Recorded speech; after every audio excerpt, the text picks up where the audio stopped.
So my name is Phil Hashem. White male, black shirt, jeans, gray hat, wheelchair user. What I love about today is everything's kind of building up together. Mike's presentation and everything that's going on with all the trail builds out there. Not the trail builds, but the actual guidelines and the assessments needed to make the trail builds happen, and then with Vermont Adaptive and what's going on out there with the infrastructure. Plays pretty well for what I'm going to talk about today. So I'm going to talk about kind of the side of things where what adaptive life is, and the way I envision this is, we've all kind of talked about it. Ethan's talked about it. Greg's talked about it, where you get this passion when you have access to new experiences. It changes your life. It gives you this fuel, this motivation to really keep moving and live a fulfilling and joyful life. And so this is kind of everything I'm going to talk about is from my direct experience, my personal experience about what I've learned, the different elements that play into adaptive life, and developing a mindset that comes from the access to new experiences you have, the passion that comes from that, and ultimately the community that comes from that. And then the second half is going to be, well, how do we make that a reality?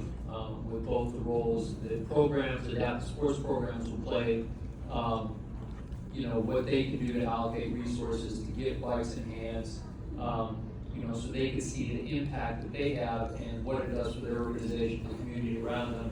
And then also working with our friends in the corporate sector, giving us some creative ideas on how to actually get bikes donated to programs and get funds accessible to something like that, because it aligns with a lot of the different mandates that corporations also have, companies have to be able to give back to their local communities, and different things like tax write-offs and everything we'll talk about too. So first I'll jump into kind of the side of things from what I've learned in my experience, which is essentially, if you take anything away from today, it's adaptive mountain bikes change lives. That's my good friend Linda right there, getting her first bike with a lasher, and she lives in Minnesota, and with the help of, again, all this placed together with Kelly Brush, she was able to afford it, because bikes aren't cheap, and that's going to be kind of one of the things we're going to talk about, is how to get funds for these things. But it's a game changer, again, because of the access to experiences that you get. And the thing that you got to remember is an adaptive mountain bike's not just for mountain biking, it's also a mobility device. And we'll talk a little bit more about what that means. But it's an incredible experience to see something like that with fully assist throttles, full suspension, and what that can do for people. So the blueprint for adaptive life, this is what I'm going to talk about. This is what I've learned in kind of the order that I've experienced this and embodied this in my life. So it starts with access to a whole world of new experiences. When you're in a wheelchair, you're limited. And up until, Mike talked about it, in the last few years, really about 6 to 7 years, that we really have the technology to be able to allow us to truly go out there and tackle some of the crazier trails and boulders and rocks and slope and camber and all these different things. And when you have this access to new experiences, that's the game changer right there. That's, look at the beauty right there. Look at that cliff. It's a new experience that I otherwise wouldn't have had. That's what leads to the excitement, the passion, gives you a drive for life, direction that passion gives you into translating it into a purpose. And that purpose for me, when I started out, after I had this access to new experiences, was immediately wanting to kind of connect with other people. And, we, my buddy and I, Jordan, we created the Arizona Adaptive Bike Club. We're up to like 130 members now. It continues to grow. This is where it's an inclusive club, and that I think is the most important part, where it's not just adaptive mountain bikers, it's uprights, it's e-bikes, it's anyone that wants to just come ride with community. And that gave me a real purpose of where to kind of direct this to, right? So first started with that access to new experiences, then starting a club to be able to connect with the rest of the community. And that's the key.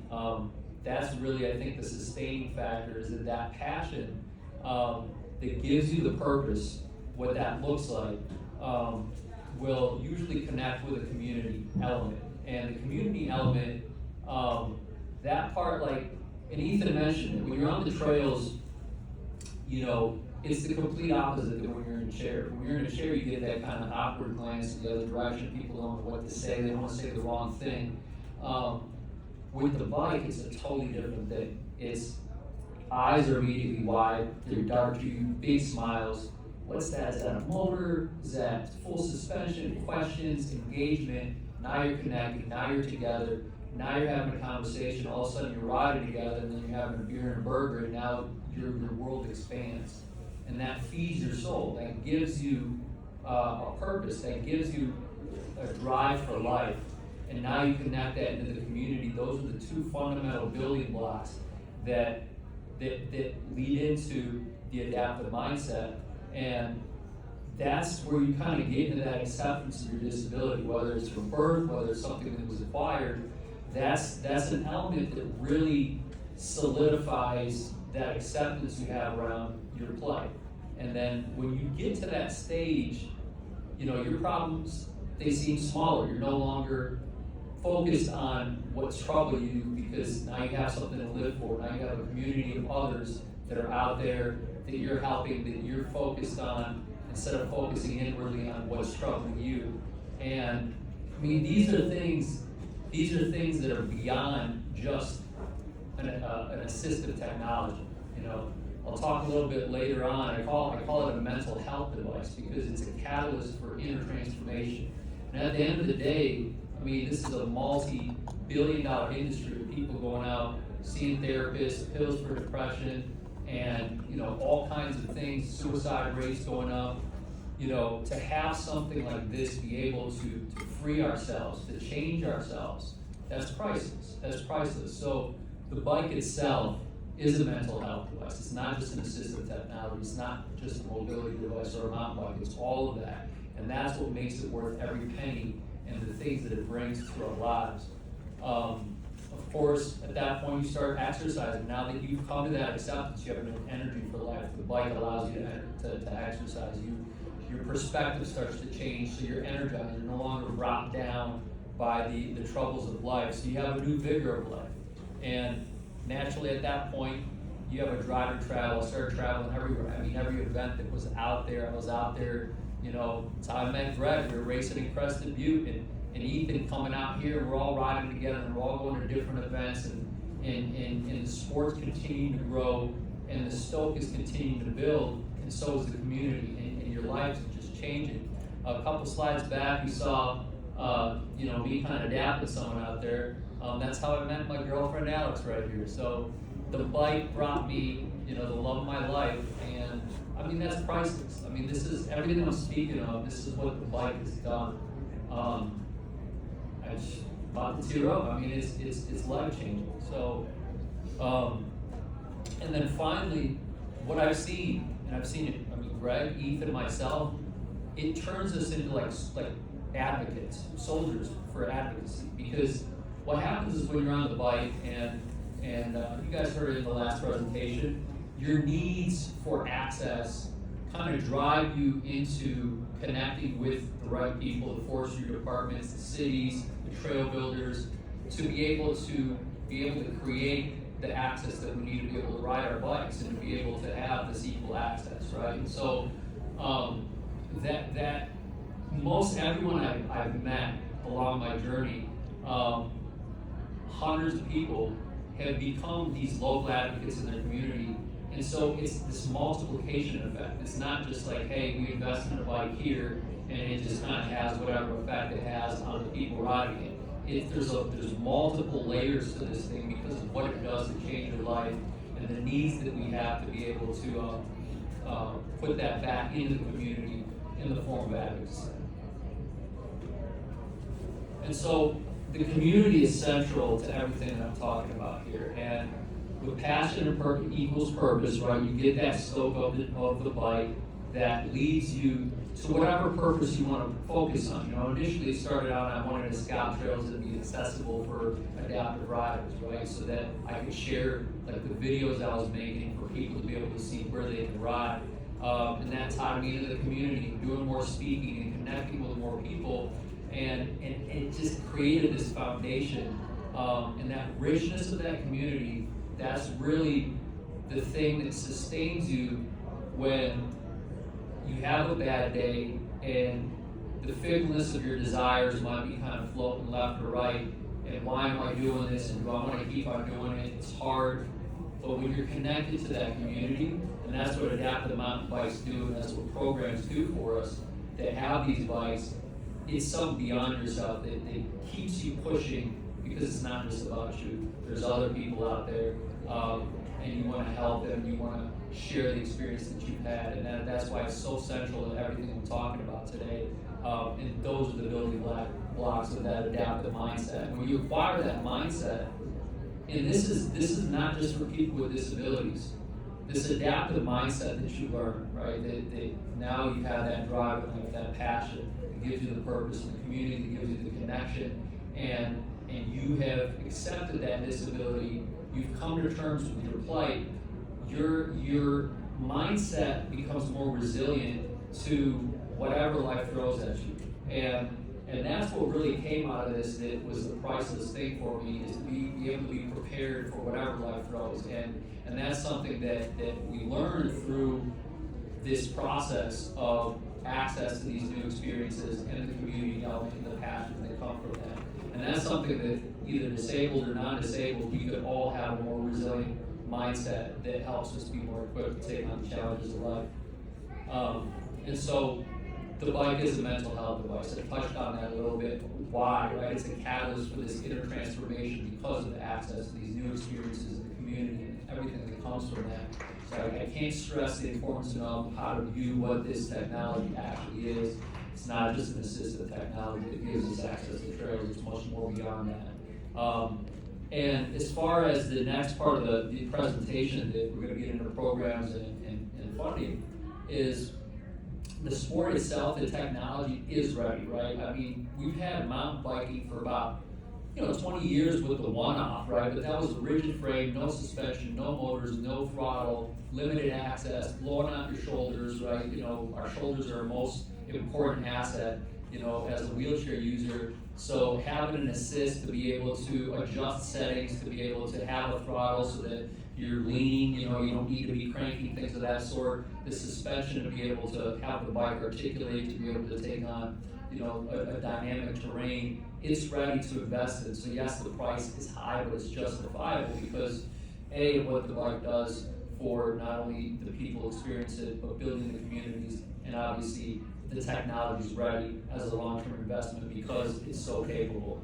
And then of course, this love of the sport, the community, accessibility needs produces advocacy, so it's beyond just the effect that you have of gaining bikes for programs or individuals. There's a multiplicity effect that comes along with it.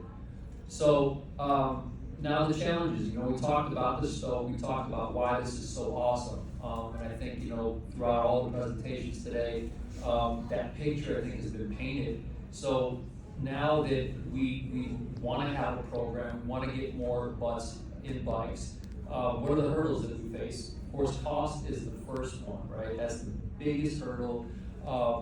There's, a whole lot of things that address that, right? Organizations like Kelly Ross, Challenge Athletes Foundation, High Fives, are helping athletes on the personal level to get grants to be able to fund the bikes, creative financing, things of that sort. I've seen, like my friend Linda in that first picture, getting creative with GoFundMe's or using her community to help raise funds have helped with that. Of course, adaptive programs in the budget that they would allocate to that, seeing what the sport can do for their community, for their program as a unique offering. Budget could come from that, from the program side. We'll talk a little bit more about that here in a little bit. And then of course the creative financing with donors, with the corporate side of things, We'll jump into that a little bit as well, but there's ways to address that. That's one of the major hurdles. Of course, transporting the bike. So it's a large bike, right? I mean, they're about 7.5 feet long, 33 inches wide, or wider, right, depending on which bike you're using. So you got to figure out a way to do that. Can you do that independently? And then access the trails. You guys have heard all about that previously, right? And where do you ride the bike once you got the bike, and how do you go about scouting it? And that jumps into support riders to ensure safety. Depending on the level of disability you have, you may or may not have the independence necessary to be able to go out there on your own. We could tip over, we could roll over, anything could happen, flat tires, having the assistance to be able to not be stuck, like a turtle upside down on the trail, right? So those are some of the hurdles we face, and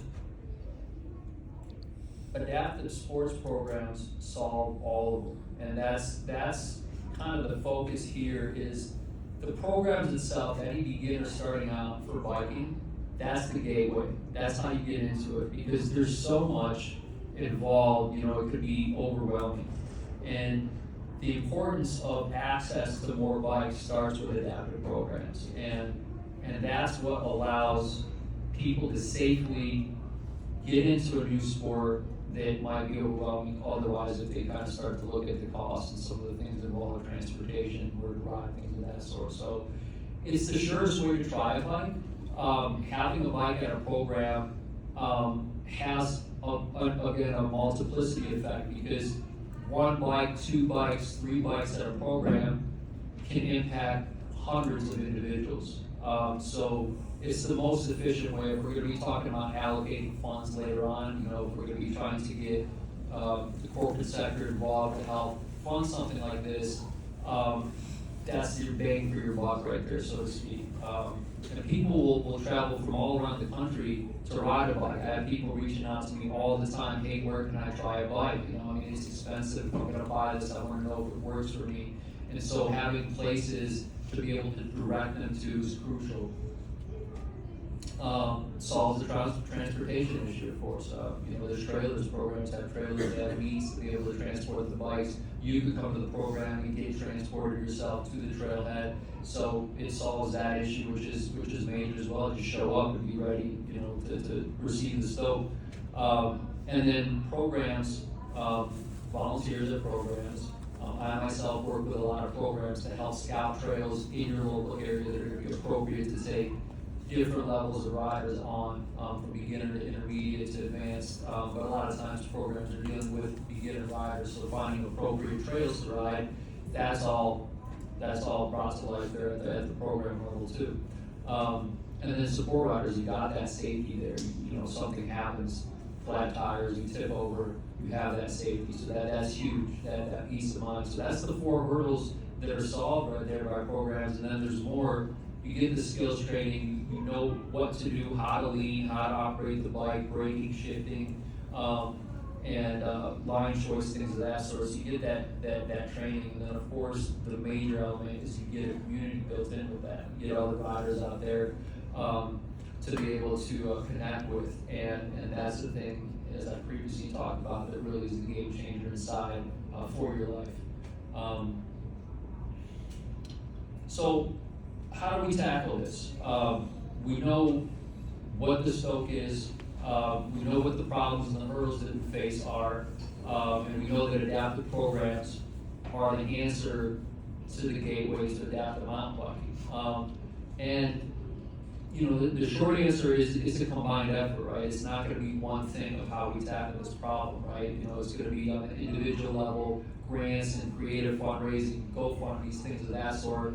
But on the program level, kind of understanding, the benefits, and we'll talk about that here in the next slide, and prioritizing budget and fundraising for bikes to be able to have a program, right? So, and then also teaming up with our friends in the corporate sector, and painting a picture. Really, the key is to find a way to connect. If you're asking for funds, it's always, someone needs to have a connection to what you are presenting to them, right? So, I'm working with a company here in Arizona that has a connection to mountain biking already. They do a lot of team building events, right? So they're already invested in mountain biking, right? To work with programs like 360, High Country, to be able to give back in fun programs, right? So that's crucial to find that connection. Also in Bentonville, working with the Trailblazers organization out there to do some creative ideas. We'll talk about that here towards the end, about what that relationship between the corporate sector and adaptive programs looks like, and what that kind of vision actually plays out for. But that's what bridges that gap of access and the facilitation coming from the adaptive programs to support people getting out on bikes. So the benefits, and it's a unique offering. It's not something that very many programs have. And that's kind of one of the interesting things is that this is a growing sport. It's one of the fastest growing adaptive sports out there, and it's just something that if you have, people will flock to that program from all around the country. I get those questions daily, so it's something that is unique. It's new. Not a lot of access to it, so it's a unique offering to really attract participants from not only your local area, but all around the country. I've never seen anyone that's gotten on a bike that didn't have a smile on their face. So it's something that really will get people out of the house when it could be challenging to get out of the house. Some people don't have their own transportation. They need to get assistance even getting out of the house. So you gotta make it worth it for them. One of the interesting things about mountain biking is it eases people back in the community. A lot of times what I've found and what I've met when I've engaged with people is that, there's a social element, there's kind of like, they're not really quite ready to do like a team adaptive sport yet, where there's like 10, 12, 15 people. That might be a little much. And the thing about mountain biking, you can start out riding solo, and then you meet someone on the trail, or you go with a support rider, and then you keep adding on. You could ease into that. You meet someone on the trail that smiles at you, that engages you in a genuine way, and that opens you up. And now you're more willing to engage more socially, and you could build from that. So it's a wonderful, wonderful way to ease people back in the community. It's another unique element that none of the other adaptive sports really provide. It's family oriented too, right? A lot of the adaptive sports we play with our fellow wheelchair users, but with the bike, you could ride with the very young or the very old. Everyone in the family could ride together. And so you're reestablishing a semblance of normalcy again in life. And then it's an intimate and engaging access to the beautiful outdoors. I mean, nothing needs to be said about that. It's healing, it's life-changing. Being out there regulates our nervous system, puts our focus on the now, on what's peaceful, rather than focusing on what makes us anxious and fearful. And it is an intimate access to that, where you're engaged with the bike, with the terrain, with others. So you have these interesting new elements instead of a sport that's played indoors or in a confined area. Again, that built-in advocacy, you're creating soldiers out there. There's a multiplicity effect. We talked about that. And then, this is an interesting one, and probably my favorite one. It dissipates disability.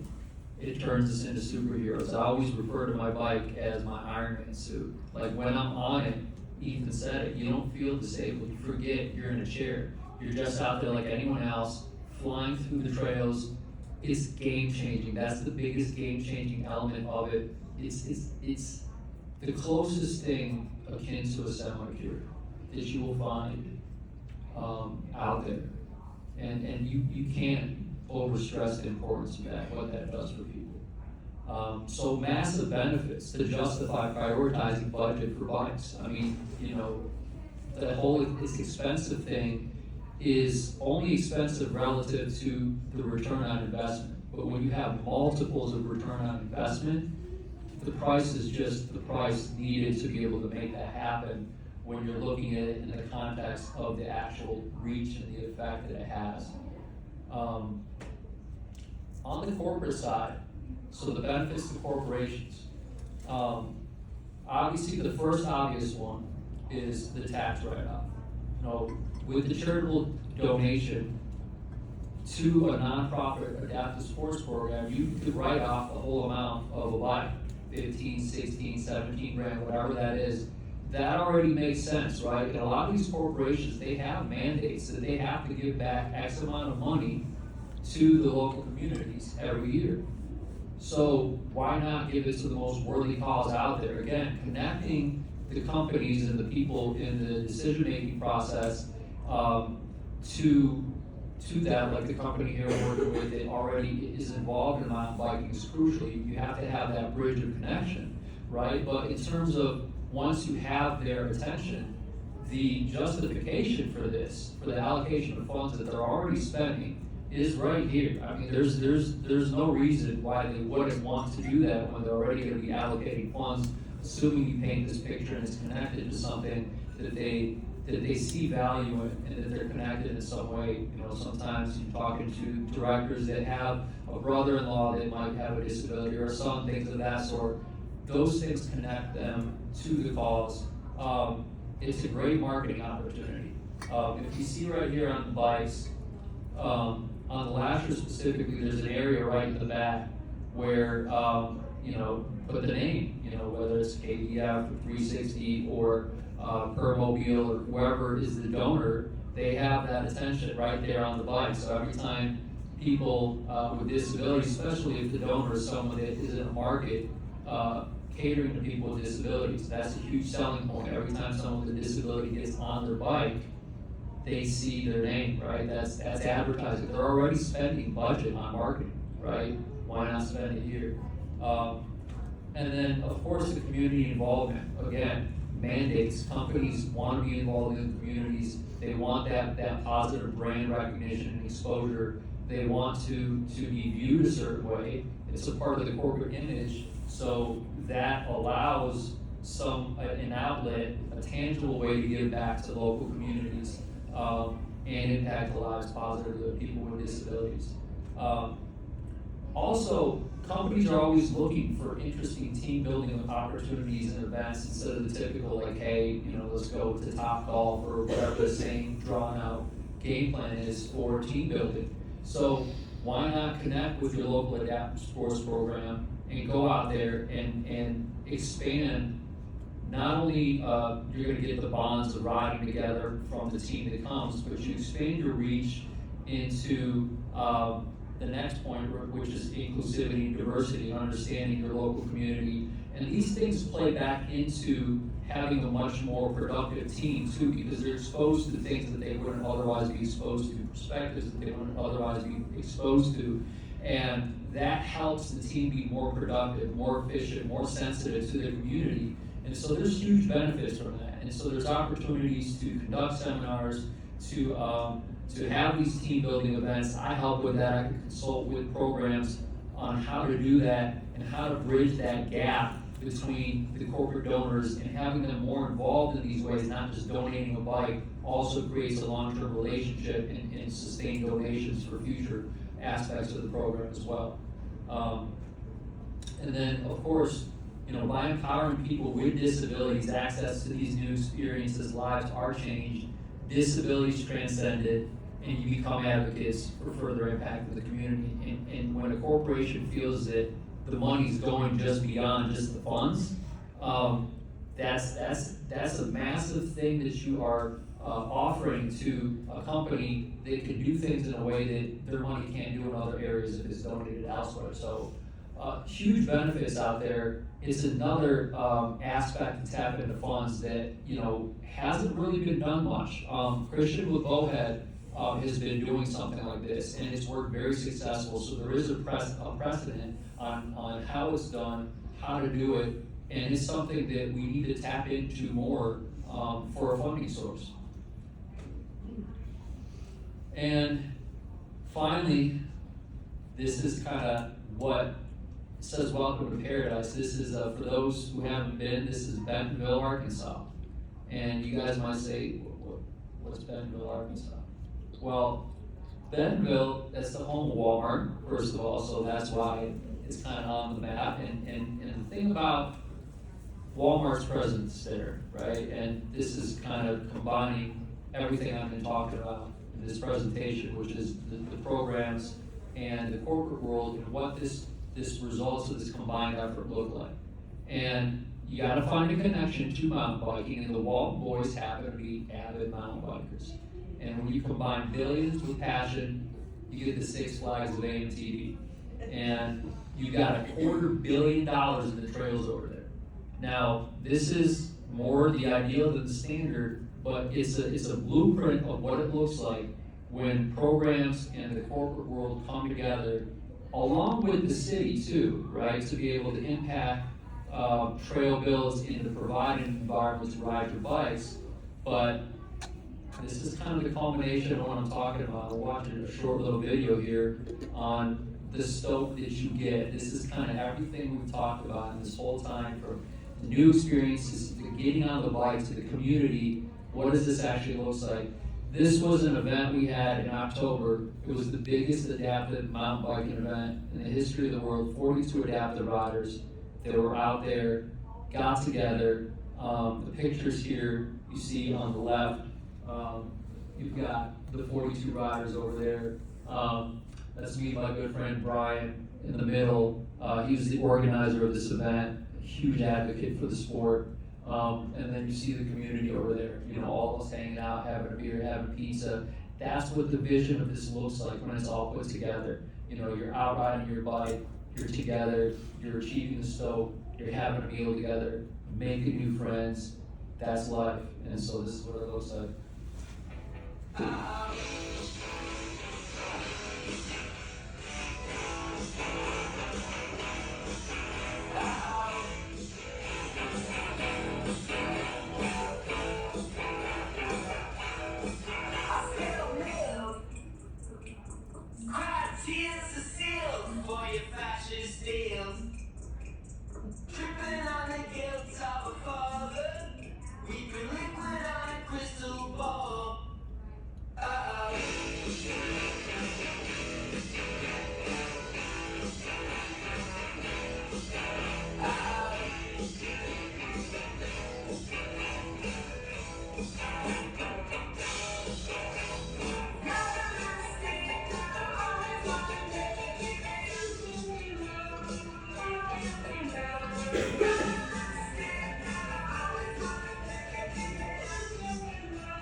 So that's what it looks like, guys. I mean, it was a game changer out there. Events like this are popping up more and more all around the country. You know, kind of what the future holds. You know, the city's our ally here as well. It's another source for funding. Been talking a little bit to the city in Las Vegas, where Lasher Sports is based out of. And, you know, they have, and this is not everywhere, but this particular city has departments where they actually will fund programs for cycling as well. And I'm talking about them with them right now to get more bikes, adaptive mountain bikes in their hands to continue to cater that community. So that's another resource that we could work with from the adaptive program standpoint to collaborate as well. And then as far as what the future holds, it's you know, everything that was talked about with what Mike is doing, Kootenai, and Greg, and Ethan, and we're all kind of as a community working on, you know, working with trail builders, working with putting out skills programs like BICP to help train people. I'm working on a support rider, riders club I'm working on a riders club to be able to educate and have a source of videos on how to ride the bike, how to maintain the bike, what events are out there so people can connect with like-minded individuals to be able to go out there and meet the community and just continue to build the sport as a whole. And the future's bright. It's changed my life, And I can't stress the importance of like you guys out there that have programs that are looking to expand into adaptive mountain biking.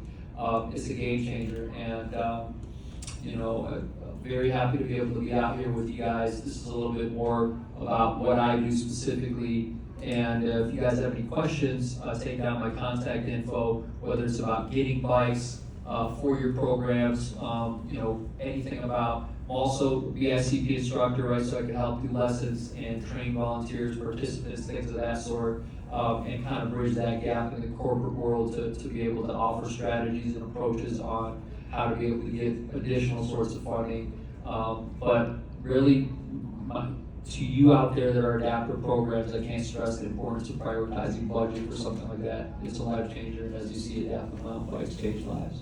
Thank you, guys.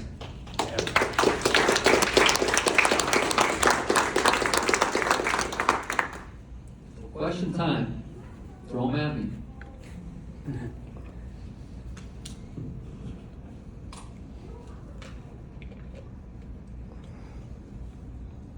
What does BICP stand for? Mike, I'll let you have